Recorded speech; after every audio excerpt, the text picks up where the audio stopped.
अस्सलाम वालेकुम नाज़रीन, 3 स्टार न्यूज के साथ मैं हूं नूर खोखर। नजर डालते हैं आज की अहम खबर पर।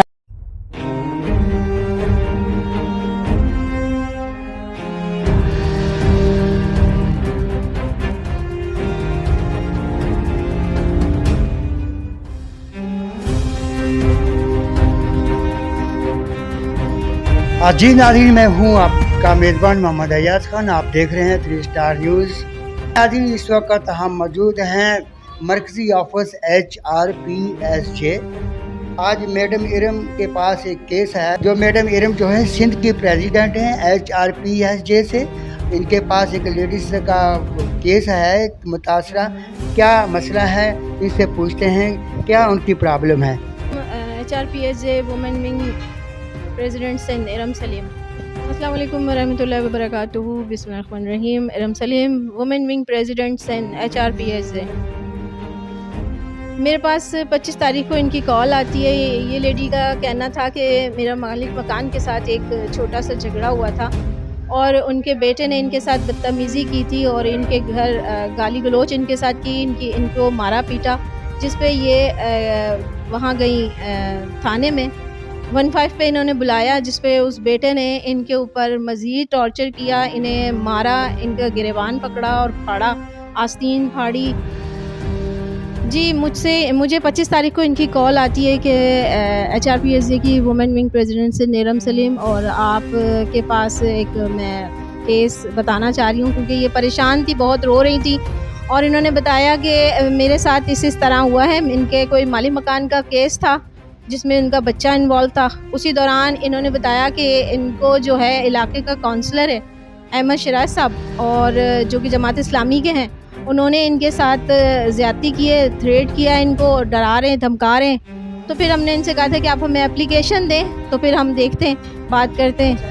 दरख्वास्त को सामने रखते हुए आपने ये कदम उठाया? जी, मैंने ये अपने जो हमारे CEO मोहम्मद अली यूसुफ़ज़ई साहब हैं, चेयरमैन राना गुलाम नबी साहब हैं, उनको मैंने बताया और फिर इनसे एप्लीकेशन ली और इन्वेस्टिगेशन की जी वहाँ जाकर? जी बिल्कुल, हमने इन्वेस्टिगेशन की और इनसे सारी मालूमात मिली हमें। इन्होंने हमें बहुत सारे एविडेंस दिए उस हवाले से, तो फिर हमने उसके इक़दाम में हमने कदम उठाया। ये थी मैडम इरम, जो कि human rights protection and social justice की सूबा सिंध की प्रेसिडेंट है। बड़ी अच्छी इन्होंने ये एक कदम उठाया, बड़ी अच्छी वर्किंग कर रही है पूरे सिंध में। और ये एक दरीना मसला था जो ख़वातीन आप देख रहे हैं कैमरे में कि मुतासरा हैं, इनके साथ एक मालिक मकान ने जुल्म की इंतहा की है और धमकियाँ जानलेवा। तो इंशाल्लाह ताला मंजिल मकसूद तक हम पहुँचेंगे और जो सज़ावार हैं उनको इबरतनाक सज़ा देंगे। तो मिलते हैं एक वक्फे के बाद। अस्सलाम वालेकुम, I am Shakeel Shaikh, IM GFS Shaikh properties लाया लांडी शॉपिंग मॉल, जो कि लांडी 89 पे मौजूद है और कंस्ट्रक्शन का काम बहुत तेज़ी से जारी है। तो इस मौके से भरपूर फ़ायदा उठाएं और अपनी बुकिंग को यकीनी बनाएं। ऐसा ना हो कहीं देर हो जाए और सारी दुकानें आपके हाथों से निकल जाए। तो देर ना करें, ऑफिस विज़िट करें। ऑफिस लोकेशन है कोरंगी नंबर 4, नेर कल्लू चौक, और टेलीफोन नंबर है 03158564 तो इस मौके से भरपूर फ़ायदा उठाएं और ऑफिस आज ही विज़िट करें और अपनी बुकिंग को यकीनी बनाएं। मैडम, आप तो इनके घर गई हैं, वहाँ पे पूरी मालूमात आपने ली है, तो आपने ह्यूमन राइट की तरफ से कहाँ तक आपने कार्रवाई की उनके खिलाफ? जी, जब ये सारी चीज़ें हमारे अहदेदारान यूसुफ़ज़ई साहब को और राना गुलाम नबी साहब को मालूम हुई हैं, तो उन्होंने तमाम इदारों को लेटर भी लिखे हैं, जिसमें हमारे SSP कोरंगी हैं, DIG साहब हैं और इलेक्शन कमीशन है, जमात इस्लामी है और IG सिंध साहब को, सबको हमने लेटर लिखे हैं ह्यूमन राइट्स की तरफ से और इंशाल्लाह इसके ऊपर काम चल रहा है। जल्द एक्शन हो इंशाल्लाह, ज़रूर जल्द एक्शन। मुजरिम है वो कैफे किरदार तक जल्द पहुँचेंगे इंशाल्लाह, ज़रूर पहुँचेंगे वो कैफे किरदार तक, क्योंकि इस तरह से लेडीज़ को हिरासा करना, उन्हें थ्रेट देना और झूठे उनके ऊपर कोई केस लगाना वो गलत है। तो इंशाल्लाह ये जुल्म के ख़िलाफ़ आवाज़ उठाना हमारा काम है और इंशाल्लाह हम इसको करते रहेंगे। जी नाज़रीन, इस वक्त हमारे साथ मौजूद हैं सफ़िया शाह, जो कि मॉडल कॉलोनी इनकी रहाइश है और मॉडल कॉलोनी पर जमात इस्लामी का भी एक जोर है वहाँ पे। हर पार्टी, सियासत पार्टी सब वहाँ पर हैं, नून लीग भी है और पीपल पार्टी का भी है। लेकिन बड़े अफसोस से ये कहना पड़ता है कि एक ख्वातीन पे और उनके बीवी बच्चों को धमकाया जा रहा है, इनके शोहर को धमकाया जा रहा है, उनके बच्चों को धमकाया जा रहा है। तो कोई भी वहाँ पे कदम नहीं उठा रहा कि किसी मजलूम की हेल्प की जाए। तो सिर्फ और सिर्फ एक HRPSJ human right protection and social justice इतरमा इरम जो कि सुबह सिंध की प्रेसिडेंट हैं, इनको इतला मिली, वो फ़ौरन वहाँ पहुँची और तमाम हालात का जायज़ा लिया। तो इनसे पूछा तो आज ये मरकज़ी ऑफिस में यहाँ मौजूद हैं HRPSJ में, तो क्या कहती हैं मज़ीद इनसे पूछते हैं। मिलते हैं ब्रेक के बाद। अस्सलाम वालेकुम, I am Shakeel Shaikh, Shaikh properties से बात कर रहा हूँ as a CEO। Shaikh properties लाया लांडी कोरंगी मलिर शाह फैसल की आवाम के लिए एलिगेंट होम, जो इस वक्त अपनी पोजीशन पे खड़ी है और 35 लाख रुपए में तैयार 100 गज का घर हमसे हासिल करें। 25% डाउन पेमेंट पे बुकिंग करें, 50% पे कब्जा हासिल करें। 100 गज का RCC घर जो कि हम सोलर फिटिंग के साथ आपको दे रहे हैं। लांडी कोरंगी शाह फैसल की आवाम के लिए बहुत बड़ी खुशखबरी है ये। इस मौके से भरपूर फ़ायदा उठाएं, कहीं देर ना हो जाए, आपके हाथ से ये मौका ज़ाया ना हो जाए। तो जल्दी करें, हमसे कांटेक्ट करें। हमारा ऑफिस है कोरंगी नंबर 4 नेर कल्लू चौक। कांटेक्ट नंबर है 031585647707। क्या मसला हुआ है आपके साथ? मॉडल कुनी कहाँ पे आप गिरा है? मैं मॉडल कॉलोनी जीना गार्डन R131 में रहती हूँ और गुज़िश्ता 8 से 9 महीने से रह रही हूँ। कितने हैं आपके बच्चे? 4 मेरे बच्चे हैं, 3 मेरी बेटियां हैं, 1 मेरा बेटा है। बड़ी बेटी मेरी 13 साल की है। स्कूल पढ़ती? जी माशाल्लाह, चारों बच्चे मेरे स्कूल पढ़ते हैं। अच्छा, आपकी क्या एजुकेशन? मेरी एजुकेशन इंटर है। आपके जो शौहर हैं वो क्या करते हैं? मेरे हस्बैंड की गारमेंट्स की शॉप है बच्चों की, सदर में। सदर में? जी। तो ये बताइए कि आपके साथ किसने ज्यादती की है, क्या मुश्किल दरपेश? मेरे साथ मुश्किल दरपेश ये है सर कि जब हमने ये घर लिया था तो मालिक मकान ने कहा था कि आप एग्रीमेंट बनवा लें। तो हमने कहा था ठीक है आप एग्रीमेंट बनवा लें, फिर हम उसकी वेरिफिकेशन करवा लेते हैं। लेकिन हम रोज़ बोलते रहे, मालिक मकान ने हमें एग्रीमेंट नहीं दिया। और उसी दौरान उनका बेटा, बीच में ग्रिल थी, आपको पता है हम फर्स्ट फ्लोर पे रहते हैं, मालिक मकान ग्राउंड फ्लोर पे रहते हैं। उसी दौरान उनका बेटा, एक जैन नाम का लड़का है जो सामने रहता है, उसको लेकर, अपने बाप को, राशिद को लेकर और अली, ये तीनों ऊपर आ गए। आपने कहा कि हमें एग्रीमेंट करके दें, किराए का रेंट का मकान है ना, एग्रीमेंट के उन्होंने नहीं करके दिया। तो वो रोज टाला मटोली करते थे कि कल परसों वजह। सर इसकी वजह तो वही बेहतर जान सकते हैं, लेकिन बस टाल मटोल करने के कितने अरसे के बाद उन्होंने आप पर अटैक करना शुरू कर दिया? ये मेरे ख्याल से फरवरी की बात है। फरवरी का मंथ था। तो ये तीनों, मतलब जैन, अली और राशिद, ये तीनों बीच ग्रिल से ताला खोल के हमारे के बेटे? नहीं, अली मालिक मकान का बेटा है, जैन सामने लड़का है, उसका फ्रेंड है। जी उसका दोस्त है। ये तीनों हमारे घर के अंदर घुस गए। जिस तरह फैमिली बैठी हुई होती है आपस में, हम लोग उस तरह बैठे हुए थे। उनका फैमिली में आपके फैमिली टर्म्स था, आना जाना था? नहीं, आना जाना नहीं था, सिर्फ आना, मतलब इस तरह था, सलाम दुआ हाय हेलो, बस इस तरह। घर से बाहर? जी बस घर से बाहर। कभी उनके जेंट्स का हमारे घर में या मेरे जेंट्स का आना जाना नहीं। जो आए वो जबरन आए? वो जबरन आए, वो दरवाजा खोल के अंदर आए। आके उन्होंने मेरे हस्बैंड का गिरबान पकड़ लिया। उनके बेटे ने बदतमीजी शुरू कर दी। गिरबान पकड़ा? नाम? अली ने, अब्दुल रहमान उर्फ अली। मालिक मकान का क्या नाम? मालिक राशिद नाम है मालिक मकान। राशिद के बेटे ने मेरे हस्बैंड का गिरबान पकड़ लिया। तो घर के अंदर ही? जी घर के अंदर ही, हमारे टेरिस पर ही। तो मेरे गिरबान हो? जी, तो मेरे हस्बैंड ने उससे कहा, बेटा देखो आप बच्चे हो, आप बीच से हट जाओ, आपके अब्बू और मेरी उम्र बराबर है, मैं उनसे बात करता हूँ। लेकिन वो बच्चा इतना, मतलब इतना वो हाइपर हुआ था कि उसकी है 23-22 जवान है। जी। तो उसने मतलब गिरेबान पकड़ा, मतलब हाथम पाई की। तो मेरे हस्बैंड के 3 स्टेंट डले हुए, उनकी एंजियोग्राफी हुई हुई, वो शुगर ब्लड प्रेशर के मरीज हैं। मतलब जब उसने गिरेबान पकड़ के उन्हें झंझोड़ा तो वो मतलब एकदम गिर गए टेरिस पर, उन्हें पसीने आने लग गए। तो वो जो सामने बच्चा, अटैक भी हो सकता है? जाहिर सी बात है, बिल्कुल। तो फिर जो सामने बच्चा जैन था उसने मतलब मेरे हस्बैंड को पानी पिलाया, फिर उसने उनको पानी वानी पिलाया। साथ आया था उसका हेल्प करने के लिए, उसने यानी कि ऐसा कुछ भी नहीं किया। नहीं, उसने भी हाथापाई की थी, लेकिन जब मेरे हस्बैंड की कंडीशन खराब हो गई तो वो घबरा गया। हाँ, फिर वो घबरा गया। उसने कहा देखो अली ये तुम गलत कर रहे हो। फिर राशिद भाई मतलब जो अली के अब्बू हैं वो जैन को और अली को जबरदस्ती घसीटते हुए नीचे लेकर चले गए। जब मेरे हस्बैंड बेहोश नीचे पड़े रह गए तो वो फिर मतलब राशिद साहब अली को और जैन को मतलब हाथ से घसीटते हुए ना, धक्के देते हुए, मारते हुए उनको नीचे ले गए। मेरे हस्बैंड टेरिस पे बेहोश मदद किया। यहाँ नौबत क्यों पहुंची? नौबत ये पहुंची, मुझे खुद समझ नहीं आ रहा कि वो बच्चा ऊपर क्यों आया।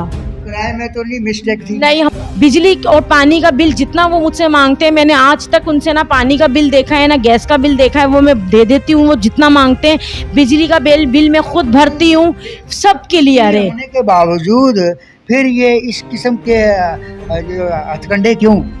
सर ये मैं आपको नहीं बता सकती, ये वो ही बेहतर बताएंगे कि उनको मुझसे क्या मसला था। तय किया आप पर इस तरह जबरदस्ती अंदर घुस कर, तो आपने 15 को फोन किया या कि आप? मैंने उस टाइम 15 को फोन नहीं किया था। उस टाइम मेरे हस्बैंड बेहोश हो गए थे, तो मैंने उन्हें पानी वानी उनकी यानी क्या ताबेदारी? उनको मैंने होश में लाई, फिर उसके बाद मैंने 15 की। फिर 15 जी 15 आई, फिर एक्शन लिया? 15 आई, 15 अली को थाने लेकर चली गई। थाने में गए तो थाने में मतलब महल्ले वाले भी साथ, थाने में अली को किसी को जी, वो थाने वाले बोल रहे हैं कि जिसके मुंह पे दाढ़ी होती है ना तो हम उस पे FIR कर सकते हैं और ना हम उसको लॉकअप कर सकते हैं, ना हम उसको मोबाइल में ले जा सकते हैं। दाढ़ी वाला जो मर्जी करे। हाँ, ऐसा है नहीं है, ये ये कानून में नहीं। अभी मैं दाढ़ी वाला हूँ, मैं आपका गला घोट दूं? नहीं, ये ड्यूटी अफसर के सामने मैं कहूंगी। उन्होंने मुझे ये बात बोली है कि देखें उसके बाप के मुंह पे। किसने कहा था? ड्यूटी अफसर ने। 15 के साथ अफसर है? नहीं नहीं, 15 के साथ नहीं, जो थाने में ड्यूटी अफसर था। उसका नाम क्या? सर मुझे उनका नाम नहीं पता। मॉडल कॉलोनी का है। चलो नाम हमें पता चल जाएगा। उसने ऐसी बात क्यों की? और FIR काटते वक्त भी मैंने उनको लिखा था कि इनके बाप ने भी मेरे साथ मिलकर तशद्दुद किया, सिर्फ अली नहीं था। तो उन्होंने कहा बीबी आप बात को समझे, उसके मुंह पे दाढ़ी है, अगर हम उसका लिखेंगे तो ये हमारे लिए मसला हो जाएगा। जज बोलेगा इसके मुंह पे दाढ़ी है, ये औरत से मारपीट कर ही नहीं सकता। दाढ़ी तो सिखों के भी होती है, हिंदुओं के पादरियों को भी होती है, गिरजे वाले जो बैठते हैं उनकी भी दाढ़ी होती है। तो इसका ये उसने बिल्कुल गलत आपसे बयान किया, गलत बयान। ठीक है, और मतलब ये फिर 15 आई, अली को लेकर थाने चली गई। थाने गए तो थाने में इन्होंने अपने रिश्तेदार भी बुला लिए, राशिद ने, हमारे मालिक मकान ने, फिर हमारे आस पड़ोस के लोग भी चले गए। उन्होंने सबने चप्पू करवा दिया जी। वहाँ पे उस टाइम पे इरफान सेठो साहब थे। उन्होंने मेरी शर्ट देखी थी, मेरी ये शर्ट पूरी फटी हुई थी, क्योंकि मैं अपने हस्बैंड को बचा रही थी, क्योंकि मेरे हस्बैंड हार्ट पेशेंट है। मुझे पता है इनको अगर एक धक्का भी। थाने ने काटी या नहीं काटी? वो तो बाद में काटी है, ये जो पहला वाकया हुआ ये वो है। तो हसन इरफान सेठो साहब थे। आपको किससे खतरा है? अब क्या चाहती आप? HRPS जैसे क्या हेल्प चाहती हैं? मैं उनसे ये चाहती हूँ कि मुझे इंसाफ चाहिए, मुझे इंसाफ मिले, मेरे बच्चों और मेरी सेफ्टी चाहिए, मेरे शोहर की। मैं बाहर आती जाती हूँ, मैं अपने बच्चों को स्कूल लाना ले जाना मैं खुद करती हूँ। हल्फिया तौर पे अगर बयान देना पड़ा तो आप दे दें? जी बिल्कुल। नहीं, इन्होंने हमें सब कुछ जो चीज़ें बताई गई थी और इन्होंने बताया, जब इन्होंने केस किया है तो फिर इन्हें डराया धमकाया और कहा गया है कि हम अपना केस वापस लो, वरना हम तुम्हें मारेंगे गोली से या फिर तुम्हारे मुंह पे तेजाब फेंकेंगे। केस वापस लेने की सलूशन एक ही है ना कि इनके जो बकाया जाते हैं वो इनको वापस दिया जाए। नहीं, मसाल तौर पे नहीं, मैं आपको बताती हूँ। मैं सौदा लेने के लिए नीचे उतर रही थी, मेरी बेटी ये बड़ी वाली ये अंदर से ताला लगा रही थी। अली अंदर से ग्रिल में आया, इसको आके कहता है तेरी माँ चली गई है, तू नीचे उतर, देख मैं तेरे साथ क्या करता हूँ। उसने इतने गंदे गंदे अल्फाज इसको कहे। इसने फिर ऊपर टेरिस पे जाके चीख के आवाज़ें दी, मम्मा मम्मा। मैं वापस आई, मैंने कहा क्या हुआ? इसने कहा मम्मा आप वापस आ जाएं, अली भाई ना ग्रिल पे लाते मार रहे हैं। हाँ, अली भाई ना ग्रिल पे लाते मार रहे हैं, ऐसा ना हो वो ताला तोड़ के अंदर आ जाए, क्योंकि जो ताला डला हुआ है उसकी चाबी भी उन्हीं के पास है, हमारा ताला नहीं है वो। तो मैंने वापस आई, मैंने अली से पूछा, मैंने कहा अली बेटा तुम इस तरह क्यों कर रहे हो? तो अली ने मुझसे गालम गलोच शुरू कर दी कि बेगैरत औरत है, बेगैरत नस्ल तूने पैदा की है, हराम के पिल्ले पैदा किए, इस तरह के उसने अल्फाज यूज़ किए, बेहुदा अल्फाज उसने। ये मैंने उससे कहा तुम मुझसे इस तरह किस तरह बात कर सकते हो? तो उसने ये चीज़ मेरी पकड़ी, ऐसे मुझे पकड़ के घसीटा, तो मेरी ये पूरी कमीज़ यहाँ से भी फटी। जब उसने ये चीज़ खींची तो मेरी शर्ट आगे से भी फट गई। फिर इतना बड़ा बदमाश है वो सर, वो थोड़ा ज़रा जिम विम जाते हैं ना, तो जाने का मतलब ये है कि जो लेडीज को किसी को भी आप तो नहीं, मैं फिर थाने गई। मैंने फिर मैं फिर थाने गई, मैंने फिर थाने जाके एफआईआर करवाई, एफआईआर हुई। एफआईआर के बाद जब पुलिस पकड़ने के लिए आई तो अहमद शिराज साहब बीच में आ गए। उनकी सिराज साहब को काउंसलर जमाते इस्लामी की, ठीक है, वो आ गए। उन्होंने कहा ये गिरफ्तार नहीं होगा, ये नहीं होगा। सिराज साहब को मैं जानता हूँ। फिर खैर बड़ी जद्दोजहद के बाद भी 30-35 मिनट की जद्दोजहद होती रही, पुलिस और इनके बीच में तकरार। वो बहरहाल उसको थाने ले गए हथकड़ी लगा के। अहमद शिराज साहब ने थाने में पहुंचते ही कहा कि पहली फुर्सत में इसकी हथकड़ी खोलो, मैं तुमसे कहता हूं इसकी हथकड़ी खोलो।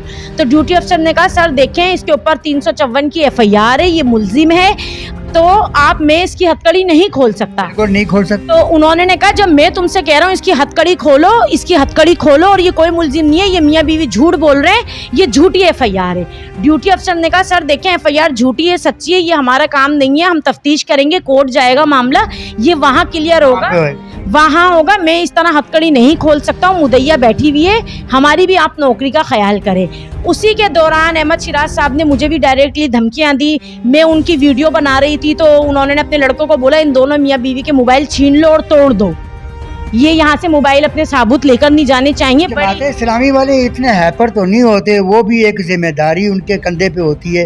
इस तरह की गुफ्तगू एक फीमेल के साथ करना मेरी समझ से बाहर। उन्होंने मुझे बहुत डराया धमकाया है। वो सामने मेरे कुर्सी पे बैठे हुए थे और वो कह रहे थे मैं बहन हूँ, आप मेरी बहन है, मैं आपका भाई हूँ, बहन होने के नाते आपको समझा रहा हूँ, आपके लिए बहुत बड़ा खतरा बन जाएगा, बहुत बड़ा मसला बन जाएगा, ये एफआईआर यहाँ है, इसको यहीं के यहीं खत्म करके राजीनामा कर ले। तो मैंने कहा सर आप मुझे अगर जान से भी मार देंगे ना तो भी मैं एफआईआर वापस नहीं लूंगी। अगर आप काउंसलर है ना इलाके के तो आप हमें भी बिठाते, इन्हें भी बिठाते, आप मुझसे तरीके से बात करते तो शायद मैं सुलह कर भी लेती।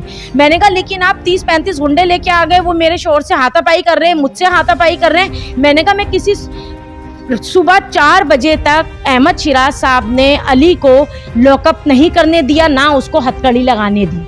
वो कुर्सी पे बैठा हुआ था, उसके सामने पंखा लगाया हुआ था, बोल रहा था ना तो ये हथकड़ी लगेगी इसको, ना ये लॉकअप होगा। ये हुआ। फिर 5 बजे तक मैं थाने में ही थी। फिर मैंने ड्यूटी अफसर को बोला, मैंने कहा देखें मैं यहीं बैठी हूँ, जब तक आप अली को लॉकअप नहीं करेंगे ठीक है, मैं प्रेस क्लब जा रही हूँ और मैं प्रेस क्लब में जाके बयान दूंगी कि भाई ये बंदा इस पे एफआईआर है, ना तो हथकड़ी लग रही है, ना ये लॉकअप हो रहा है। फिर ड्यूटी अफसर ने उसको लॉकअप किया। 5-5:15 बजे अहमद शिराज साहब थाने से निकले हैं। फिर 5-5:15 बजे के टाइम ड्यूटी अफसर ने उनको कहा कि सर देखें मैं कुछ नहीं कर सकता, मुदैया बैठी हुई है, वो किसी सूरत राजी नहीं है, उसका शौहर हॉस्पिटल गया है, आप लोगों ने उसे धक्कम धुक्की दी है, हाथापाई की है, दस्तो गिरबां किया है, तो मैं अब कुछ नहीं कर सकता, ये लॉकअप होगा। अली फिर लॉकअप हुआ। फिर 5 बजे के टाइम अहमद शिराज साहब बाहर निकले और उसके बाद उन्होंने जैन और एजाज, उनके एजाज जो है वो मेरे घर के बराबर में रहते हैं, हमारी छत पे ग्रिल है, उस पर ताला लगा हुआ है। अहमद शिराज साहब ने एजाज के साथ कूद के हमारे घर में ग्रिल का ताला खोलने की कोशिश की, जो ताला नहीं खुला। तो उन्होंने मुझे उस पर ये कहा अहमद शिराज साहब ने, जब मैं तुम्हारे घर में छत पे कूद के ताला खोलने की कोशिश कर सकता हूँ तो मैं क्या क्या कर सकता हूँ। जी नाज़रीन, बड़े अफसोस से ये कहना पड़ता है, जमाते इस्लामी एक ऐसी जमात है कि उसके ऊपर अभी तक कोई ऐसा दाग नहीं है किसी ज़िम्मेदार बंदे पे। लेकिन नेमो रहमान साहब से गुजारिश की जाती है कि मॉडल कॉलोनी में आपकी जमात को बदनाम किया जा रहा है और आपके सामने देखें कि फीमेल क्या कह रही है, इनके साथ कितनी बदतमीज़ी और बेहुदा अल्फाज इस्तेमाल किए। और इनकी बेटी भी है जो कि वो भी माशाल्लाह जवान है और छोटे बच्चे हैं, और इनके शोर को दस्ते गिरबान होकर जमात इस्लामी का नाम यूज़ हो रहा है। तो पुलिस इस पे एक्शन लें और मॉडल कॉलोनी पे जो ज़िम्मेदार हैं जमात इस्लामी, उनको सख्त से सख्त आर्डर दें कि फ़ौरन इन्वेस्टिगेशन करें। अहमद शिराज से फौरी तौर पर एक्शन लिया जाए और उससे पूछा जाए कि ऐसा क्यों किया उसने। और सिर्फ अहमद शिराज साहब ने ये मेरे साथ नहीं किया, अहमद शिराज साहब के पास जो उनके ऊपर 5 एफआईआर और हो चुकी हैं, 5 औरतों को वो और हिरासत कर चुके हैं। एक ख्वाजा सरा है, उसके साथ ये ज्यादती कर चुके हैं। हीरा मस्जिद में इन्होंने फायरिंग की है, हीरा मस्जिद में तौहीन इस्लाम, मस्जिद के अंदर ये चप्पल लेके खड़े हुए हैं अपने गुंडे लेकर। यानी इनका सिर्फ मुझसे नहीं है, इनकी यही बदमाशी है, ये सिर्फ मुझे हिरासा या मुझे धमकियां नहीं दे रहे, और सारे एविडेंस मैंने मिस इरम को सेंड किए हैं, सारी वीडियो क्लिप्स, और ये उन लड़कियों के दरवाजे के बाहर फायरिंग कर रहे हैं और बोल रहे हैं कि एफआईआर वापस लो वरना ये गोलियां तुम्हें भी लग सकती हैं। जी नईमुर रहमान साहब, आप कराची के ज़िम्मेदार हैं और आप सुन लीजिए कि ये जो ख़वातीन हैं ये क्या कर रही हैं, तो ज़रूर इस पे एक्शन लीजिएगा। और हम भी human right protection and social justice अपनी तरफ से जहाँ तक हमारी पहुँच हुई, सीएम तक हुई, वज़ीर आज़म साहब तक हुई, हम हर जगह पहुँचकर इस पे ज़रूर एक्शन लेंगे। अस्सलाम वालेकुम सलाम। बेटा क्या नाम है आपका? ईशा। ईशा बेटा, ये जो आपकी जो अम्मी है वो बता रही हैं कि इस तरीके से अली जो है हमें टेंशन दे रहा है, प्रेशराइज कर रहा है और धमकियां दे रहा है मारने की, तो इसमें कितनी सदाकत, इसमें कितनी हकीकत है? सभी हकीकत है, सभी हकीकत है। सच, मम्मा ने सब सच बोला। इंसाफ चाहिए। इंसाफ जी। अजी नाज़रीन, ये छोटी सी बच्ची है जो कि इंतहाई इस वक्त सहमी हुई है उसकी टेंशन की वजह से। तो मैं आज ये कहने पे ये भी मजबूर होऊंगा कि जब हुकूमत के शिकंजे कमज़ोर दिखाई देते हैं तो जराए पेशा अनासर के हाथ मजबूत दिखाई देते हैं। तो नाज़रीन, इनको इंसाफ दिया जाए। तो इसी के साथ मैं इजाज़त चाहता हूँ। आपका मेज़बान मोहम्मद अयाज। पाकिस्तान जिंदाबाद, पाक आर्मी जिंदाबाद। अल्लाह हाफ़िज़।